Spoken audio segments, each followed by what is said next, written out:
Εμείς παραμένουμε, κυρίες και κύριοι, σε θαλάσσιο σκηνικό. Έρχομαστε όμως πιο κοντά στην Αίγινα. Διοργανώθηκε με απόλυτη επιτυχία το πρώτο Αίγινα Challenge, ιστιοπλοϊκό γεγονός, το οποίο, αν εξελιχθεί σε θεσμό, θα βοηθήσει σίγουρα και τον τουριστικό τομέα του νησιού.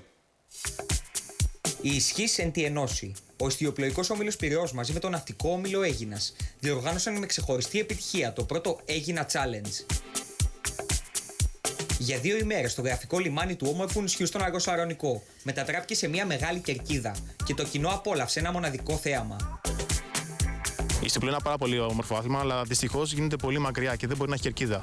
Αυτό λοιπόν που είναι και το σύνθημα της διοργάνωσης είναι όλο το νησί μια κερκίδα. Που σημαίνει τι, να φέρουμε εμείς την ιστιοπλοεία έξω, ώστε ο κόσμος να μπορέσει να απολαύσει αυτό το όμορφο άθλημα. 8 πληρώματα πάλεψαν με όλες τους τις δυνάμεις στο match racing και μετά από μεγάλη μάχη, νικήτριες ομάδες αναδείχθηκαν αυτές των Παπαγεωργίου, Καλδί και Πολιτοπούλου, που κατέλαβαν τις 3 πρώτες θέσεις του αγώνα. Έτσι ξεκίνησε αυτή η ιδέα, λίγο ρομαντικά αν θέλετε, και στη συνέχεια επικοινωνήσαμε αυτό το γεγονός στους τοπικούς φορείς και φάνηκε ότι υπάρχει μια επιθυμία και άρεσε γενικά σαν ιδέα. Υπό την αιγίδα του Δήμου Αίγινας, του Δημοτικού Λιμενικού Ταμείου και με τη σημαντική συμβολή του Λιμεναρχείου Αίγινας, έγινε το πρώτο βήμα ώστε το Αίγινα Challenge να εξελιχθεί σε θεσμό σε μια ετήσια γιορτή των θαλάσσιων σπορ. Γιορτή που θα βοηθήσει ιδιαίτερα και τον τουριστικό τομέα του νησιού.